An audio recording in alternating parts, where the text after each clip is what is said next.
Executive Director of Vibe Theater Experience, and I'm really happy to welcome you to this Fireside chat. There is no fire.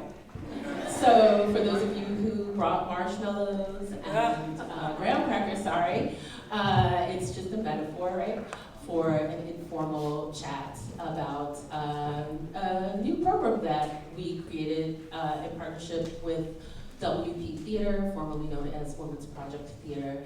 I am so grateful to be joined by Donnetta Lavinia Graves, who is a prolific playwright, an amazing genius performer, and the lead and performer writer of Where We Stand, which is currently at WP Theater, open February 1st and is closing March 1st. As a thank you for being here, you're all gonna get, you get a code and you get a code and you get a code, a discount code to see the show. How about that? I so feel like Oprah right now. So thank you for joining us for this chat. We hope that you're inspired by what we have to say and share about our experience creating this mentorship initiative and working on this amazing production, which you all have to see. It is so good. Don't take my word for it. The New York Times agrees. But first, wanting to just give context to sort of why we're here. We're also joined by Christina Titi Akinsanya, who is a member of our initial cohort and also a Vibe Company member. That is our ensemble of young women who create and perform work. We are here to talk about this mentorship initiative that we created, here to talk about where we stand, and hopefully inspire folks in the room to do similar things, similar cool, exciting things, and get with the program of creating more opportunities for people of color, women of color, black girls and black women to enter the field. Yeah? Real entry points, real relationships, skin-to-skin contact that fuels folks' careers. There's folks in the room, you know yourself that your career was fueled by this type of skin-to-skin contact, yeah? So we want to share what we've done in hopes of you being inspired to do the same. We're also sharing if you are already doing the same. So to that end, this is a situation where you're encouraged to ask questions throughout. Now, that doesn't mean just cut people off. We've been in those rooms. It means that if there is a burning question that you have that comes up, we have, Karishma is here for you, and she will be throughout the space with the microphone should you have a question. Okay, everybody cool? Great, so wanting to just give you a little bit of background, Vibe Theater Experience is an arts organization really dedicated to amplifying the voices of black girls and young women through the performing arts. How do we do that? We offer programming that takes girls and young women and identify non-binary folk through a process of creating, producing, and performing their own work. Uncensored, unencumbered, untethered, without the heavy hand of an adult at the end thinking that they're polishing things up, right? Adults always think that they're polishing things up, and they're not, they're messing it up. So we trust our girls from the beginning. We understand that they are geniuses with a lot to say, that they've had a lot to say for years, and we are here to provide the platform. We rent the theaters, we hire the lighting designer, the costume designer, and we leave the genius stuff to them, the art making to them. They are guided by our team of teaching artists and other folk that we trust to engage our girls and young women. But the art that they create is their own. From, as my grandmother would say, the Rudy to the Tootie. From the scripting to the flyer, to their image and the way that they're represented. And so in the evolution of our organization, I've been executive director for 8 years. The organization is 16 years old. So I came in, one would think to an 8-year-old, organization, but it was really operating as a startup. $102,000 operating budget, just to give you a sense of what I came into. White led, white board, white staff, me and the girls, looking at each other like, what the? Can you believe this? So my time as executive director has been about gut renovating the organization and having it be mission driven. That is having our staff, our board, everybody reflective of the young women that we serve, and having them co-sign what we're doing. So one of the things that pieces of feedback that we've gotten from our young women who were about to age out of our programming, right? So when I took over, it was 13 to 19. And now we serve young women 13 to 26. Because the feedback that we got was that young women of color need programs. They need platforms, opportunities, just like our teenage girls. And we had young women who had gone to college, graduated, came back, and were like, I'm unfulfilled. I want to do this work. How do I do it without going to NYU or Columbia? That's another conversation. Yeah? But this initiative and iteration of our desire to create real entry points also came out of my conversation with Tamilla Woodard, who is not here, who is the Associate Artistic Director of WP Theater, the director of Where We Stand, and someone I went to high school with in Houston. So this is also a story about, stay in touch with your high school homies. You never know! We both went to a performing arts high school in Houston, a very specific experience. We both ended up here in New York, making theater in very different ways, and came together last year at the TCG conference, and we're really like, we have to work together. We have to figure out a way to work together. And in our brainstorming, uncovered this idea that, what's really missing from, and all the DEI initiatives, ooh, sure. Yes, and we need real entry points, rather unpaid internships and one-offs, as we call them. We need real entry points, real skin-to-skin contact. And so we began brainstorming and created this mentorship initiative whereby 5 young women in our organization would work on a real production at a real off-Broadway theater, be a part of the life of the production, and really have their foot in the door of art making in the city. So to that end, we were very, just her folks said yes, and we said yes, and and I'm sure folks who are administrators in the room were like, how did you fund it? How did you fund it? Because typically, real talk, people would say, oh, yes, that's a great idea. Go away and write a grant, and once the funds come in, we will do it. Let me know when you get that money. And that would have been the conversation had we not, from my perspective in my organization, we paid for it. We made it happen. Our young women are paid for everything that they do, an equitable and fair wage, because if they were not paid, they would be working at Forever 21 and H&M. So it's super important for us to offer this opportunity and attach pay to it and attach real opportunity to it. That is skin-to-skin contact with working artists in New York City. So I'm going to now just pause to show you a couple of videos. One is the trailer for Where We Stand. And the second is a little, and I may or may not play. I'm a Gemini, so just hold space. I'm a Gemini, hold space. I'm changing my mind as I'm speaking. I'm going to show the one video and then we'll just take it from there.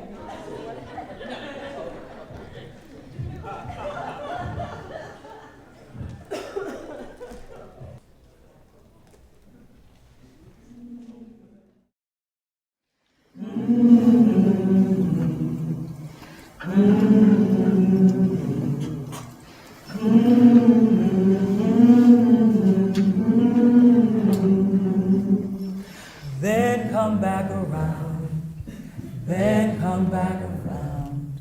We all come back around to the edge of this street. Then come back around, yes. then come back around. We all come back around to the edge of this street. Wouldn't you like some relief? Wouldn't you like your day to break even instead of breaking you down? Wouldn't you like some ease? Wouldn't you like some rhyme for your reason? Wouldn't you like to hear the sound of prosperity, of profit, of passion and peace? Look like you wanna be free. Yeah, yeah. Do you wanna be free? Yeah, yeah. Hey, I say, do you wanna be free? Do you wanna be free? Yeah, yeah. You hit yourself in a lucky street. Ain't got no food, no house to eat. You starving for what you thought was.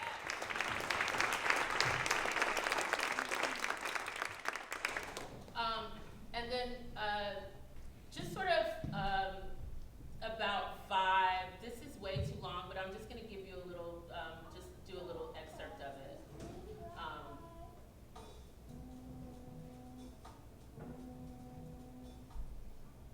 When I get free, I'm gonna sit on the first level of the movie theater and travel the world with my best friends.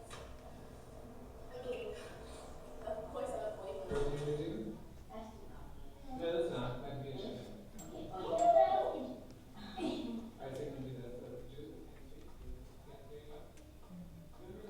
Every day is a new adventure when you're working with young women, and seeing their growth has been incredible for me. It's been, every day is a new lesson in patience, in letting others lead you as you attempt to be a leader in some ways. A lot of our work as program directors is not to get in their way. It's to create a foundation for them to build their homes upon. And I think that that is the biggest lesson that I've gotten, is just learning how to step back and get out of the way. You know, my work happens before and after, and then during, it's kind of just allowing that process to happen and making sure that I have a strong, solid foundation for the young women to fall back on whenever they need to. My name is That's Toya. enough of that. That's enough of that. Okay. So just wanted to give you a sense of, just give you context for the type of work that we both do. Again, you're very lucky to be getting a discount code to see where you're closing March 1st. So I want to give Donnetta and TT an opportunity to talk about their experience. Our cohort of 5, each was matched with a mentee who is a part of the artistic team. Thank you so much. I totally am not following good behavior. Each of our mentees, there were 5 of them, was matched with a member of the artistic team. And the artistic team was all Black, and that means something.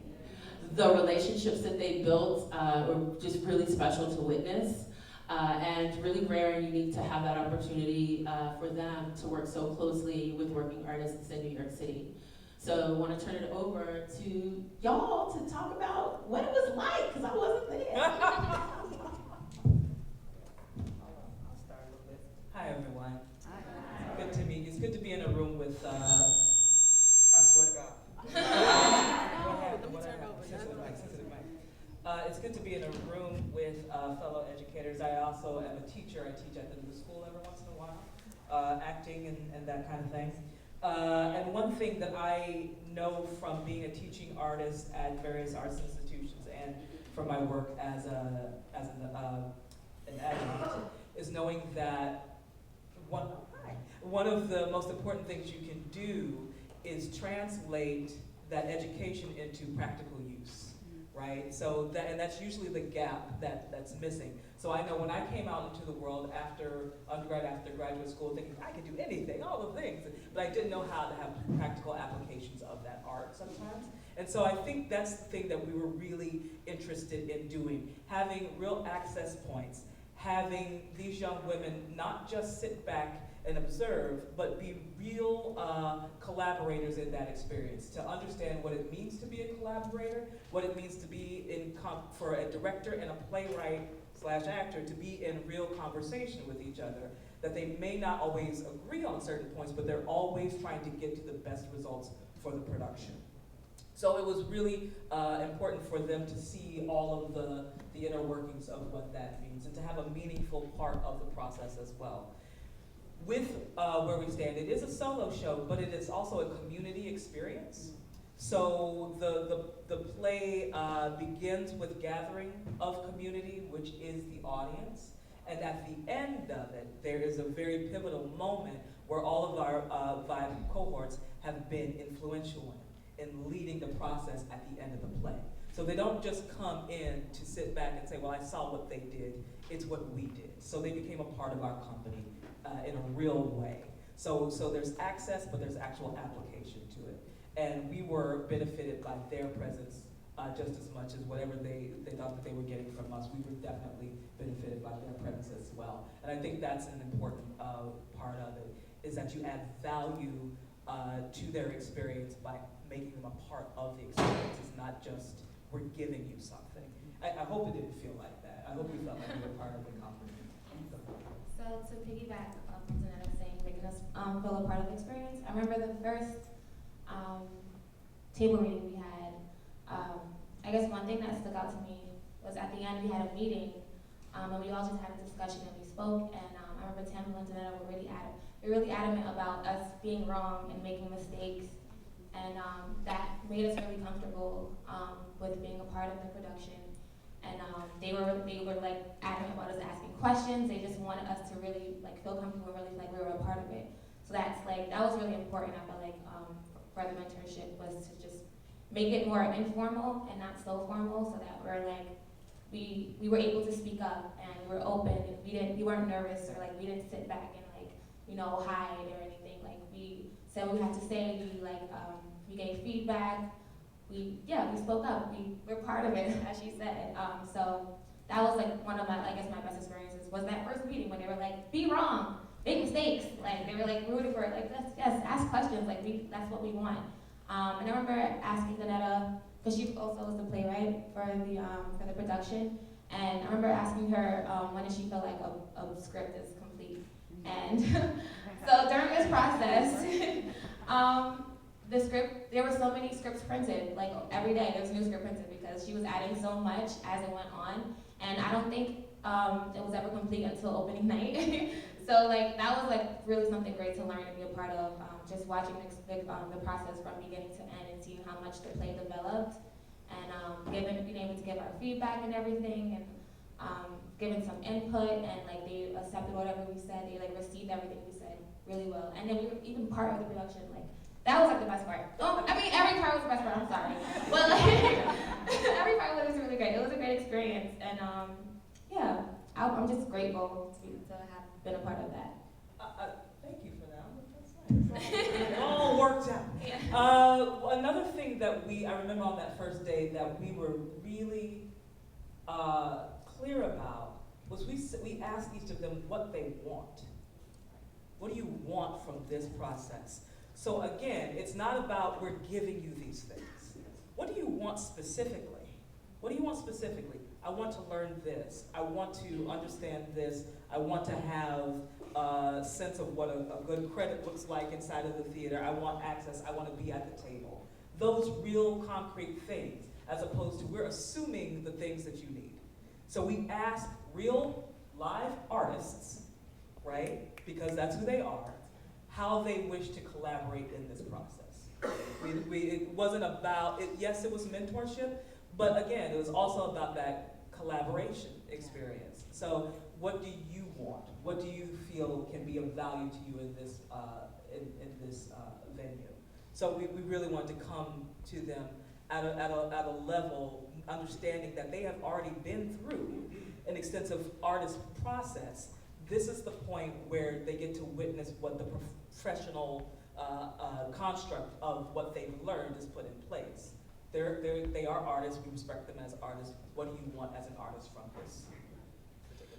there was also a lot of honesty and transparency about I remember Tamilla said at the first rehearsal, you know, she and I are in our 40s, and this is like way too late for this sort of thing to be happening, right? Yeah. In mainstream, you know, iterations, these types of relationships happen 20 years prior. But because of the structural barriers that are in place, which we all know, don't need to get into, don't even have time to discuss today, it's taken this long for there to be a Black artistic artistic director at WP Theater, Black executive director of anything, really, and for our journeys from Houston, Texas to New York, right, that this is what our journey looks like. We name it, we own it, because it's important that lest we feel bad, lest we absorb sort of the reasons why these structural inequities exist, right? So then rather than lament, wow, you know, it's too late for this sort of thing, really seeing it as seizing an opportunity, having an exchange saying, you're an artist, I'm an artist, this was what my journey looked like coming to this city and trying to make art. You're in your journey, how can we have a real substantive exchange as fully realized human beings? So many times we have good intentions as artists, as educators, as art makers. Our intentions are really good. We want to provide access. We think that we're opening doors, but the impact of the way that we even talk to folk creates barriers. I'm gonna let you chew on that for a second. Just wanted to ask both of you, how did you, so for TT, how did you hold and create space for this project, right? You're very busy, it's the Upper West Side, right? We from Brooklyn. Traveling to the Upper, one would think, you know, oh, you have the great privilege of going to WP Theater, right? But knowing that real life and real talk, it wasn't easy for you, was it? So how did you hold and make that space and time? Yes, so you're very right. It was pretty hard for me with my schedule. But being part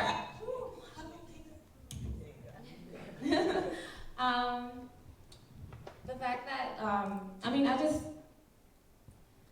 I was really grateful for this opportunity because I've been a part of productions where I guess it wasn't in a professional environment and there were like budget cuts and and this experience alone, the opportunity alone just made me want to make the time and make the space for it, just because I was going to be able to be amongst a bunch of like professional creatives who wanted my input and who wanted to have me a part of this production. And just the fact of like wanting to have me involved, the fact of wanting to have me involved alone was just enough to like make me want to just come in and just be a part of it. So I was able to just make space just because the opportunity was given to me, and it's just like not a lot of people have this opportunity, and I just didn't want to take it for granted. And just from that first meeting, when they were just really open to like wanting to give us what we wanted, how much they cared about what we wanted, like just asking us the question, I was just like, okay, like they really want us to be a part of this. Like they're so open to having us. Like how can I not take this opportunity? I think that, to piggyback on that, there's real value in having 5 new sets of eyes when you're going into new work. So there's 5 different separate opinions about the work that you're doing. So why wouldn't you want to access that? Yeah. Why wouldn't you want to ask real questions of those artists in the room? Of like, does this resonate? We had a conversation about the props. She liked one particular kind of texture of dirt. So we asked opinions about all sorts of meaningful aspects of the play, structure, what does poetry mean? Is what we're trying to communicate landing with you? How is that landing? and play adjust as those opinions are brought forth. So it was very, we tried to keep it as open of an exchange as possible. Yeah. And I'll say this too. So as you said, that each of them had a mentor in the process. So Norman Anthony Smalls is our he's fabulous, our stage manager. And so he was very detailed in walking folks through what that process was, giving very specific assignments. I got live notes from everybody. Even though it's my play, I'm like, I don't know. So it's like very active mentorship in that way. Like this is how you set a schedule. This is what is expected. This is what is expected of an actor. This is what is expected of a playwright. This is what is expected of a director. These are how those roles are defined.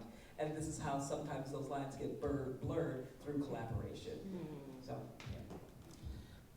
Thank you for that. And I want to turn to the audience and ask you about the young people in your lives, and to what extent and degree do you collaborate? Yeah? We use terms like serve, right? Program. To what extent are you collaborating with the young people, skin to skin, human to human, level playing fields? Your contribution is just as important as mine. I have just as much to learn from you as you may have to learn from me. You know, I wrote down those words. I wrote down, what do you want from this process? And then I wrote down collaboration. Because you just put up a screen or reflection for me. Because I think, I come into my teaching role, and I really am working with them and asking of them. But I feel a lot of layers now. Actually, that's not true. That true collaboration, which is what I'm hearing here, is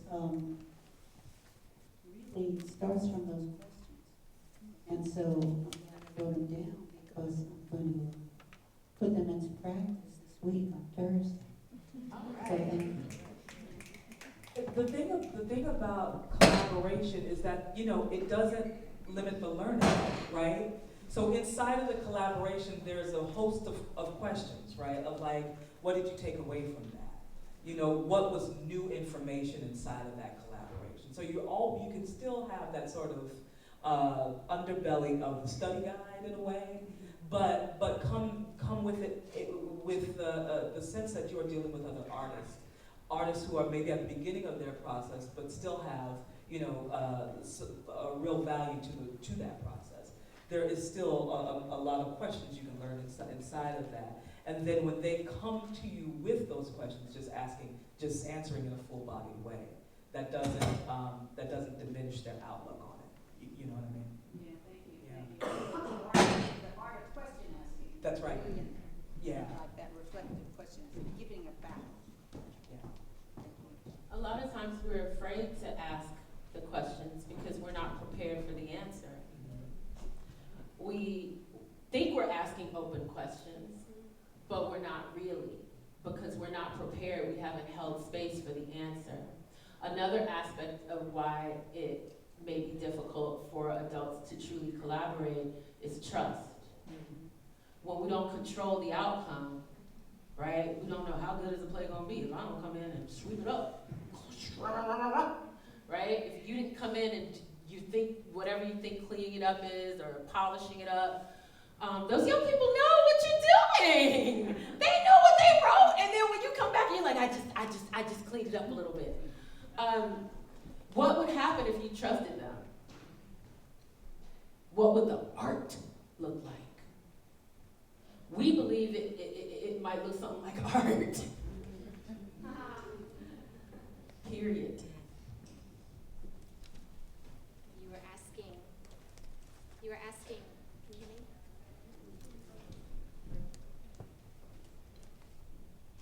We're working on it. That's okay. I have a theater voice.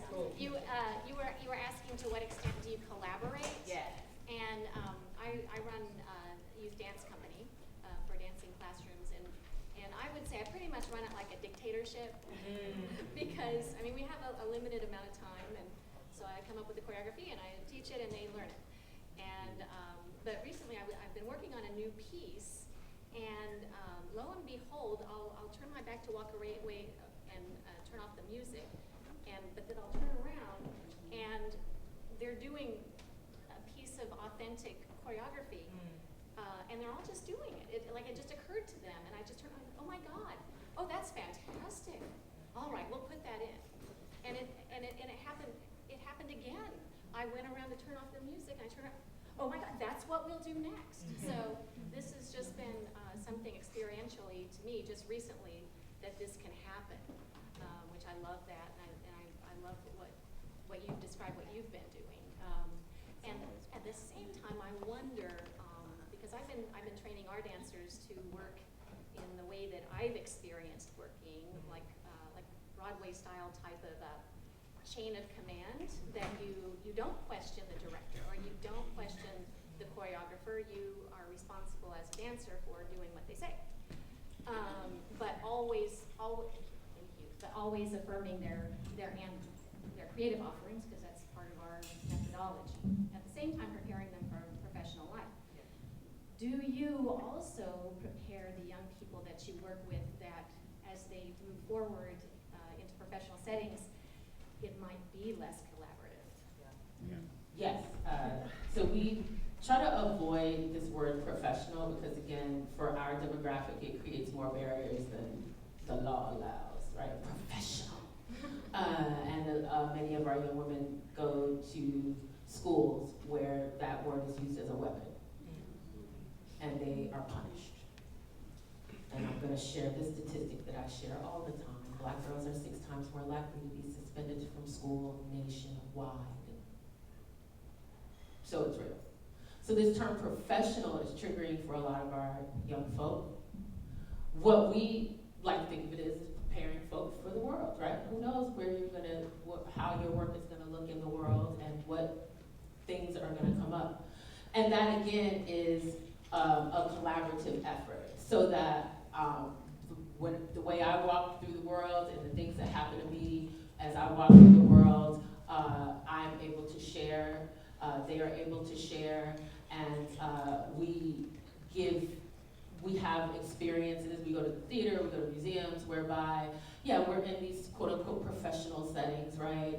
Real theater, as people say to me all the time, when are you gonna make real theater?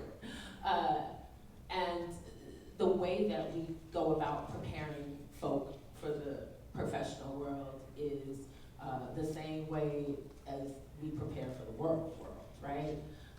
And I think our field is changing and has to change and is being forced to change, just like this country is being forced to change. So that what we think of as professional, yeah, what we think of as hard work is actually injurious to us, shortens our lives, turns us against each other, and prevents us from making art. A lot of this professional stuff is commercial and tied to capitalism, and ain't got nothing to do with art. So what we're interested in is art making for life, whatever you want to call it, however you want to term it, and that's what we focus on. I'll piggyback by saying, inside of the structure, of course, of our production, it is a real life production, right? So the collaborative components of that are met with those same sort of areas of discipline. We have our director, whose direction I follow. That's never going to change. You know what I mean? I'm not going to go and say, well, I found something better to do tonight. Do you know what I mean? And that is communicated inside of the journey of collaboration. That sort of, those roles are still very much well aligned and well distinguished. That doesn't negate the collaboration effort of it, right? So I don't change Tamilla's direction. She doesn't change my language as a playwright, right? So we understand what the roles are inside of it. I think what our energies were directed towards was the openness of how Tamilla and I collaborate and how we communicate. This is our second collaboration together. We did another show called, based off of a book, an adaptation of Warriors Don't Cry together. So we were in deep collaboration. And there has to be a conversation between director and playwright in the room. But I don't overstep what she does. She doesn't overstep what I do. We're in conversation. And so we're trying to showcase what a healthy artistic collaboration conversation can be inside of a professional setting.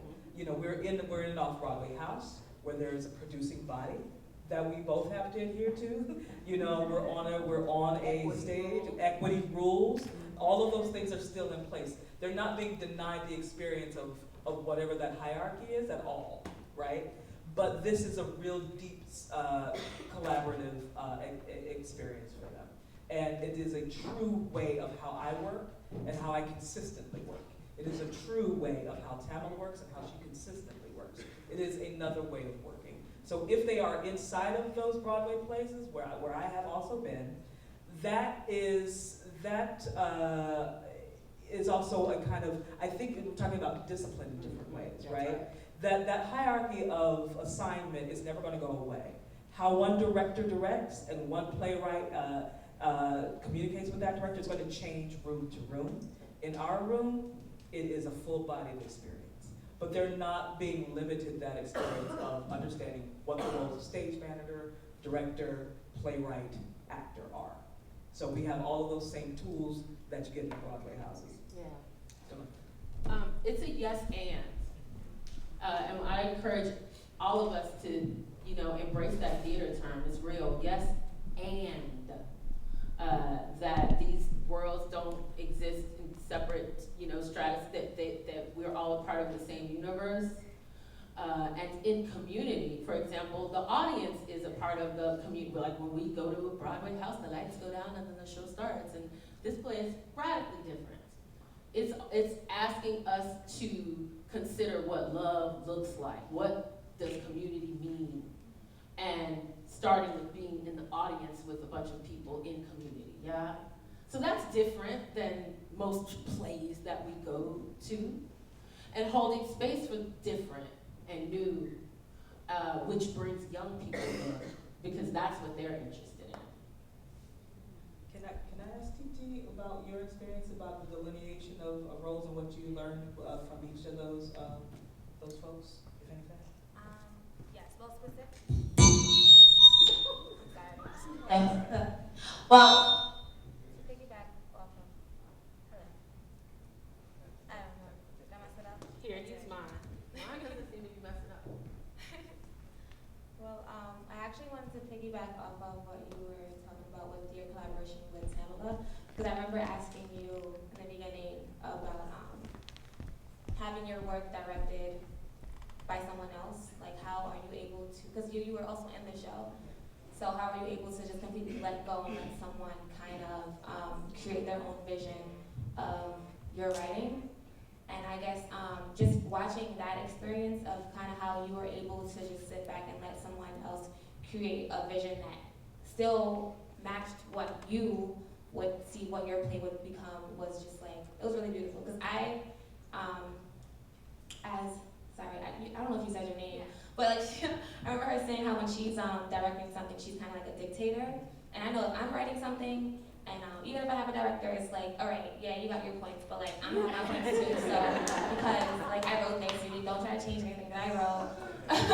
So it was just really, I thought that was really important for me to watch, just like in a professional setting where the playwright, who's also the lead actor, be able to just be open to receiving all of the input, all of the direction, all of that person's vision, and creating this entire meeting. The meeting, it was a play, but it's really a meeting. I also wanted to say, I remember Lisa, the artistic director for WP, is she there? Okay, on the first preview at the end, I remember her giving a quote from her dad. And basically, I don't remember what the quote was, but essentially she was trying to say, like, she didn't think that it could have been done. And I understood what she meant, but it was just like that idea of just being open to collaboration and just like trying to like let people do and let people be and just waiting to see what it will become is just really important.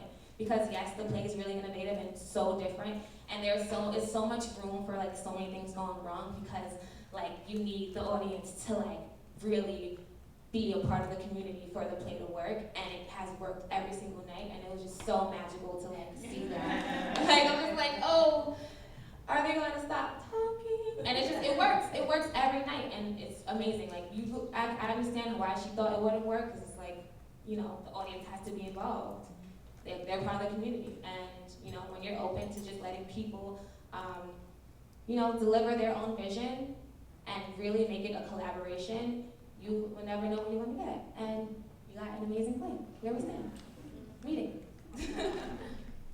Other questions? Yes. Yeah, just in case some of us don't get to see the show, I would love you to dig in a little deeper about that community connection with the audience, because that, I mean, we pretend a lot in the theater that we're doing that. And so, I mean, I'm just fascinated by your thinking around that. Sure. So a little history on the play. It was commissioned by the Public Theater's mobile unit. Are you all familiar with the mobile unit? They take truncated Shakespeare and they go out into communities that have less access, and a part of those communities are incarcerated communities at different levels of security. And I got to play Fest Day and 12th Night back in 2017. And a part of that, what I really love about the mobile unit is that at the top, before the play even begins, and even at the end, we as actors get to be in the audience with those communities and just, you know, chew the fat with them. And there's no pretense. They know a play's gonna happen. We know we fixing to do a play. You know, so it's just like, welcome, what's your name, how you doing? And it's very, very even playing field here. There's no hierarchy of space. You know, we all know what we come to do. So I was commissioned to write a piece specific to that community. So that's the inspiration of where we stand, is how can someone who has been on the, and I was thinking mostly about those young men and women in those incarcerated communities, and it has evolved since then, but at the core of it, I wanted to see what it meant for someone who has been on the periphery of a town, periphery of society, coming into the center of a piece and asking that town for some level of forgiveness. What does grace look like? And the actual story is that the man is at the center of this town, and he is casting in real time this audience as the town, saying, when I needed you, you weren't there. When I needed love, you weren't necessarily there. And I understand why. You had to tend to your own, you had to do this, I get it. But here's this man in gold, who has come along and says, I can make your vision of want, of friends, of love amplified. Not only will this town love you, they will respect you. Isn't that something? And so he gives him the power to create this town for these folks who he just wants to love them, into this golden gilded thing. And now the town accepts it. And so we go through the course of that, and of course there's a contract. It's a fable, what's happening in real time. And so we go through the course of the show, and there is a point in the play where the townman has to determine the fate of their community and of the man in front of them. So that is kind of the shape of it. There's a good bit of singing that happens. Oh my and, goodness. and all of Genius. that. But that culmination of that vote of the result of that, that's where our vibe cohort comes in. They're the ones who are guiding that thing, and it is a major part of the play. So it is giving significant responsibility to our collaborators in space, you know. And I think for me that's the real crux of it. It's like, you know, you don't come into an experience just as an observer. It's like you're actually helping to make the thing happen. And so much as the play is about community, this experience with Vibe has been about building community. I am never not going to know TT. Do you know what I mean? I am never not going to know that these artists exist. So now they're a part of my being. And I can bring them into new space, and I can bring them into another space. It's not a one-off, right? It's about cultivating relationships. And so I'm not interested in just passing through, like, oh, we did that thing. Wasn't that good? We could check off of like a moral, significance. I did that as an educator kind of a thing. No, these are real relationships, and I want to be in communication with them. I want to see how their art grows. And if they were inspired by this piece, or if they have a radical new vision for a thing, I want to be a part of that. I want to know where it's happening. And we want to encourage you all to steal this idea. Think about the relationships in your life that the young people in your life can benefit from. Think about the people that you value and why, and how you might be able to connect them to the young people that you care about. And I, all the time think about the work that I need to do on myself in order to affect change, transform yourself to transform the world. So that I'm constantly working on and questioning my own implicit biases. The way that I'm showing up for young people, deeply listening to them, particularly when what I hear doesn't sit well with me, especially when it doesn't hit in a way that I thought it would hit.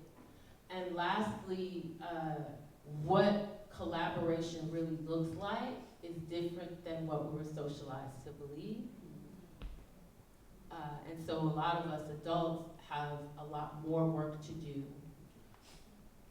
so that we show up when we endeavor to work with young people in a way that inspires them to really work with us.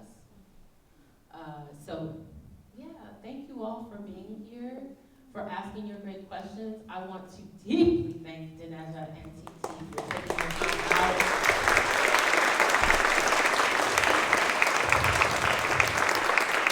And I encourage you, use the discount code FRIEND. We're friends now. See, I didn't tell you that at the beginning because we weren't friends yet. We didn't have a relationship. I would say jump on it because it's the final week, and people are like, I forgot to go see the play. So it's selling well. It's amazing. Oh, look at the Vibe folks, hi! And so y'all, if you can't, you're like, I need more Vibe in my life. That's great because we're gonna do I'm not doing it. We're having a youth-led panel. What you need to know. So artists, educators, if you work with Black girls, you should come to this because they have some things to say to you. Okay, thank y'all. Go see where we stand.